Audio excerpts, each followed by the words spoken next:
Algumas conversas que eu venho tendo desde a semana passada aqui nos Estados Unidos, me perguntaram bastante nos últimos dias. Quem é Talhaferro? E aí, quando eu começo a explicar que o Talhaferro fazia parte do esquema do Alexandre de Moraes dentro do TSE, aí realmente há um choque. Dependendo do que aconteça com o presidente Bolsonaro, principalmente questionamentos e debates em relação à eleição de 2026, pode ser que os americanos, no ano que vem, eles considerem as eleições presidenciais no Brasil ilegítimas. Ilegítimas.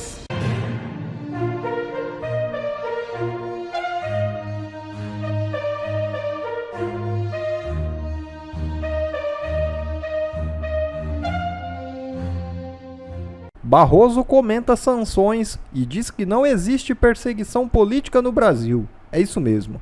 Fora da realidade, durante sessão plenária nesta quarta, o presidente do Supremo Tribunal Federal, Barroso, comentou sanções dos Estados Unidos ao Brasil e aos ministros do STF. Além de declarar ser injusto punir o Brasil e as empresas brasileiras por decisões que, segundo ele, foram tomadas a partir de provas de um golpe, ele também rebateu acusações de que há censura no Brasil. Eu nunca havia abordado aqui, prezados colegas, mas acho que não gostaria de virar as costas a esse problema, a questão das sanções. E eu refleti muito, porque acho que há uma imensa incompreensão, talvez direcionada, e acho que o tribunal, pouco pelas circunstâncias do recato judicial, não se manifestou publicamente sobre o que está acontecendo. E eu me senti motivado a fazer isso, até porque, como é público e notório, eu tenho muitas ligações com os Estados Unidos, onde estudei, vivi e trabalhei em diferentes épocas da minha vida. E, portanto, a narrativa correta. No Brasil, não existe censura. Que triste, quase me convenceu o Barroso, só que não. Enquanto isso, Eduardo Talhaferro diz ter sido procurado pelos Estados Unidos para entregar material sobre Moraes. É isso mesmo. O ex-assessor de Moraes ainda disse ter sido chamado pelos Estados Unidos para delatar tudo o que sabe sobre o ministro para as autoridades americanas. A jornalista Ana Paula Henkel, no programa Oeste Sem Filtro, revelou uma verdadeira bomba. Segundo ela, os americanos estão buscando informações com Talhaferro e a suspeita é que se preparam para declarar as eleições do Brasil em 2026 como ilegítimas, usando inclusive o voto de Fux como base. Atualização que eu tenho para vocês em relação a algumas conversas que eu venho tendo desde a semana passada aqui nos Estados Unidos, duas coisas que me perguntaram bastante nos últimos dias. Uma é, quem é Talhaferro? Esse nome começou a ser mencionado pelos americanos. E aí, quando eu começo a explicar que o Talhaferro não é simplesmente uma pessoa que não gosta do Moraes, mas que fazia parte do esquema do Alexandre de Moraes dentro do TSE, aí realmente há um choque. E a segunda coisa é que muitos me perguntaram na última semana, são pontos sobre maiores esclarecimentos e até alguns vídeos com alguma legenda em inglês sobre o voto e com o voto do Fux. Parece, Paula, que o voto do Fux, assim como algumas pessoas na esquerda falaram, não, foi perfeito o Fux ser um dissidente e não concordar com outros 4, porque mostra que nós estamos numa democracia. O problema é que o Fux, ele não discordou de uma coisa aqui, uma discordância pontual. Ele disse, está tudo errado, esse julgamento tem que ser anulado. E aí, quando eu conto que foram quase 14 horas de voto, aí realmente eles ficam mais curiosos ainda. Outra coisa, Paula, o que nós estamos sentindo aqui nos Estados Unidos, pelo andar da carruagem, a maneira como os americanos postam de maneira incisiva, todos eles, de Donald Trump a Marco Rubio, Christopher Landau, o Darren Beattie, Maria Salazar, são vários congressistas, parece que há um caminho para estabelecer que dependendo do que aconteça com o presidente Bolsonaro, com a discussão sobre liberdade de expressão no Brasil, principalmente questionamentos e debates em relação à eleição de 2026, pode ser, Paula, isso eu não ouvi de ninguém, não. É uma conclusão que eu estou tirando baseada nas conversas aqui. Pode ser que os americanos, no ano que vem, eles considerem as eleições presidenciais no Brasil ilegítimas, assim como eles fizeram com a Venezuela. Porque a montanha de documentação, de olha, nós estamos de olho, isso aqui está acontecendo, não vai ser uma coisa do dia para a noite. Eles estão se munindo de muita coisa, de muitos argumentos, de provas, embasamentos jurídicos, e principalmente, pelo que eu estou percebendo aqui, no voto do Fux. O ex-assessor passou a ter o papel central depois de levar ao Congresso documentos que apontam irregularidades em investigações relacionadas ao caso Zambelli. Talhaferro detalhou que a deputada era foco do ministro Alexandre de Moraes.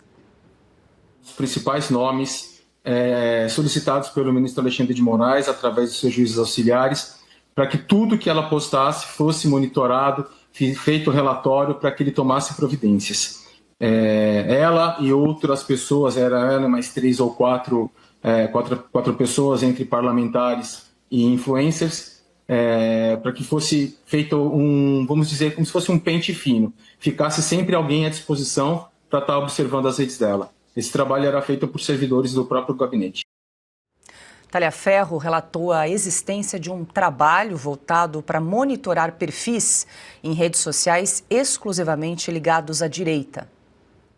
Mas com o decorrer dos trabalhos, com o passar do tempo, se percebia que sim, existia, se não existia era muito estranho, um claro trabalho direcionado a perfis de direita, nunca perfis de esquerda. O ex-assessor afirmou que se tornou inimigo e está sendo perseguido pelo ministro Alexandre de Moraes. Essa sede de me calar é gigante. O pedido de extradição de uma pessoa que, no momento, não estava nem denunciada. A extradição foi pedida no dia 14 de agosto. A denúncia ela veio no dia 20. Então se mostra claramente a sede de calar uma pessoa que está falando a verdade. E eu não vou me calar em momento algum. Não tenho dúvida disso. Talhaferro ainda revelou que Moraes ordenava o bloqueio imediato de plataformas sem aguardar os prazos normais de resposta. Que a suspensão total de uma plataforma, como o Telegram e como o WhatsApp, é uma coisa que não deveria ser feita, tá?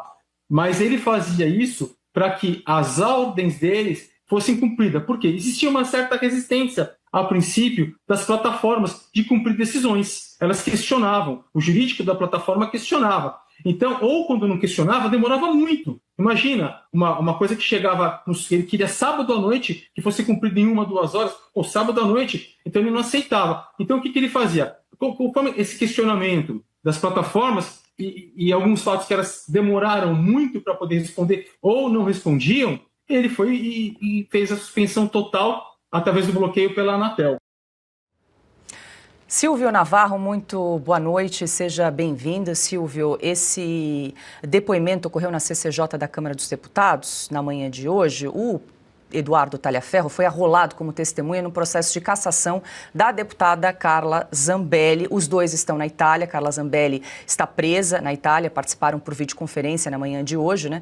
E segundo contou então Eduardo Talhaferro, a Carla Zambelli seria um dos principais alvos de monitoramento do ministro Alexandre de Moraes ainda durante o processo eleitoral em 2022. Boa noite, Silvio. Boa noite, Paula. Boa noite, Ana, Piotto, Augusto, meu irmão. Boa noite, você que nos acompanha. Paula, cabe uma reflexão, né? Nós que acompanhamos tantos escândalos no Brasil, principalmente nos governos do PT, o PT não consegue cruzar um governo sem uma grande roubalheira, mas podemos recorrer à memória do Mensalão, podemos recorrer aos 7 anos de Operação Lava Jato e o impacto produzido por delações, por confissões, por acordos de leniência, que são pedidos de clemência, confissões também, mas de pessoa jurídica, a máfia dos sanguessugas, o escândalo envolvendo Renan Calheiros em 2007, teve outros ainda, se a gente for voltar um pouquinho mais no tempo, talvez o Augusto tenha mais vívida a lembrança dos anões do orçamento, mas esse depoimento do Talhaferro, se somada à Vaza Toga, que é muito mais grave do que a Vaza Jato, como sempre repisamos aqui, tudo o que ele disse, e ele não é testemunha ocular, ele é participante. Ele estava lá nessa central clandestina de monitoramento, comandada pelo gabinete do ministro Alexandre de Moraes, com a participação de juízes auxiliares, e hoje o CNJ, o Conselho Nacional de Justiça, fecha os olhos para o que aconteceu ali. Tudo isso é de uma gravidade absurda. Era algo, se o Brasil tivesse em condições normais, a imprensa tradicional não teria outro tema para tratar, senão da central clandestina que aconteceu no Brasil, de monitoramento, de perseguição, e quem eram os alvos principais. E aí entra a deputada Carla Zambelli. Ela, por ser uma fiel escudeira do presidente Jair Bolsonaro durante anos, e todos os nomes que se tornaram escudeiros, que se tornaram vidraça. No primeiro momento, vitrine eleitoral, e depois vidraça. E, portanto, ela sofre da perseguição, ela era um alvo particular do Alexandre de Moraes. Isso está muito claro, como outros tantos que falamos todos os dias. Mas o meu questionamento, para quem estiver do outro lado da tela, e acompanha a política brasileira, será que se a imprensa brasileira não estivesse contaminada pelo sentimento de antibolsonarismo, extrema-direita, a favor desse consórcio de poder STF-PT, será que se o Ministério Público não tivesse completamente aparelhado de forma vertical, ou seja, começando pela Procuradoria-Geral da República e a Polícia Federal, a mesma coisa, a cúpula, será que o Brasil hoje não estaria refletindo e buscando apurar e punir quem acabou com o que restava de democracia no Brasil? E tem nome, é o gabinete, é a central clandestina que funcionou sob ordens do ministro Alexandre de Moraes. Adalberto Piotto, muito boa noite, seja bem-vindo. Só para a gente resgatar o caso da Carla Zambelli, né? Ela hoje está presa na Itália, mas recebeu uma condenação pela primeira turma do Supremo Tribunal Federal a 10 anos de prisão em regime fechado pela invasão em sistemas do CNJ, do Conselho Nacional de Justiça, inclusive um pedido de extradição da deputada hoje licenciada, e agora a Câmara dos Deputados se debruça sobre esse processo de cassação da deputada. Paula, boa noite, Augusto, Silvio, Ana, a todos que nos acompanham. Aqui é uma discussão dentro do parlamento. Alguém apresentou um pedido de cassação, dada a situação dela, é uma discussão à parte.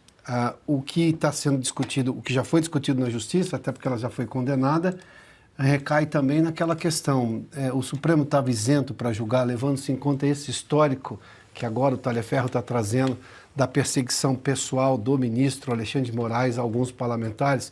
Uma vez comprovado isso, você já tem falta de isenção. Falta de isenção é perseguição. Perseguição anula processo. E eu não estou nem julgando o mérito do caso, não é este o ponto. O problema é, se o processo começou errado, não pode terminar, ele tem que acabar. Não pode terminar em condenação ou em absolvição, ele tem que ser anulado. Este é o ponto. Mas vamos lá, vamos um pouco além. O Silvio fez uma menção aí sobre as denúncias que o Talhaferro tem feito, inclusive na Lava Jato, e que na Lava Toga, que é muito mais grave, a Vaza Toga, do que a Lava Jato, é que a imprensa parece que escolheu qual escândalo ela quer noticiar. Essa parte da imprensa. Esse escândalo parece menor. Não, ele não é menor. Ele só não está escolhido por uma parte da imprensa. Dia desses eu estava vendo juristas discutindo o voto do ministro Alexandre de Moraes. Veja que coisa estranha. E estamos discutindo tecnicalidades ali.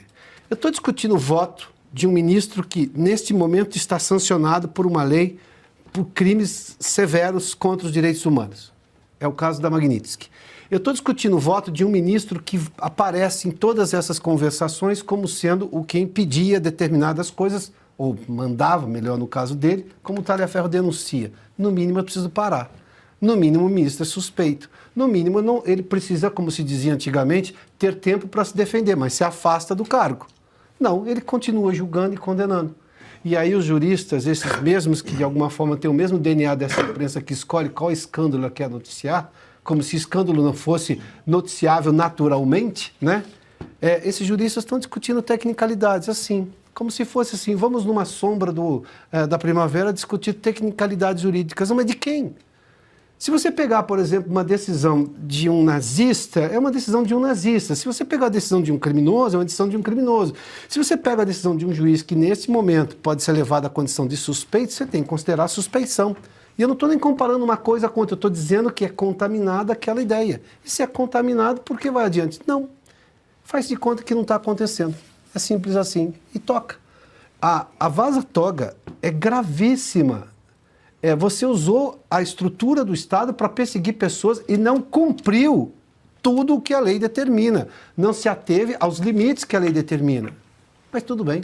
Esse é o escândalo que não pode ser noticiado por eles. A gente está divulgando com frequência. Exatamente, até por isso escolhemos abrir o programa de hoje com essas declarações. Augusto, muito boa noite, seja bem-vindo. Essas declarações do Eduardo Talhaferro na CCJ da Câmara dos Deputados. Augusto, não é a primeira vez que ele fala, né? Ele cita que a Carla Zambelli era um dos alvos preferenciais do ministro Alexandre de Moraes, mas não o único. Citou inclusive o jornalista Rodrigo Constantino, que integra a nossa bancada aqui às quintas-feiras, também estava na listinha do ministro Alexandre de Moraes. Boa noite. Boa noite, Paula, nossa chefe. Boa noite, Piotr, meu amigo. Ana, minha parceira querida. Silvio, meu irmão. Boa noite a você que nos acompanha.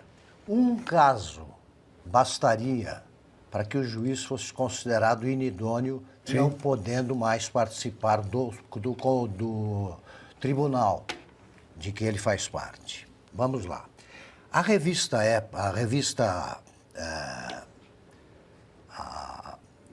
A nossa revista, digamos assim, tá? Poderia ter sido fechada, Oeste, se o Talhaferro recorresse à criatividade, como sim, recomendou um juiz auxiliar, que também não pode ser juiz.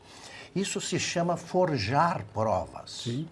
Se o Talhaferro fizesse isso, a Oeste poderia estar fechada, como outras pessoas poderiam outros veículos poderiam ter sido punidos e isso aí começou com a revista Cruzoé. Lá houve uma reação, mas a fechar um veículo de comunicação faz parte da rotina do país com que eles sonham. Então é o seguinte, o Talhaferro está confessando que ele fez isso, apresentou provas, nós temos áudios, nós temos mensagens. O juiz auxiliar acaba confessando que isso de fato aconteceu. Eu me pergunto, o que esperam os demais juízes para comentar isso aí? Porque com o silêncio da imprensa estatizada, eles se sentem à vontade para ficar em silêncio também.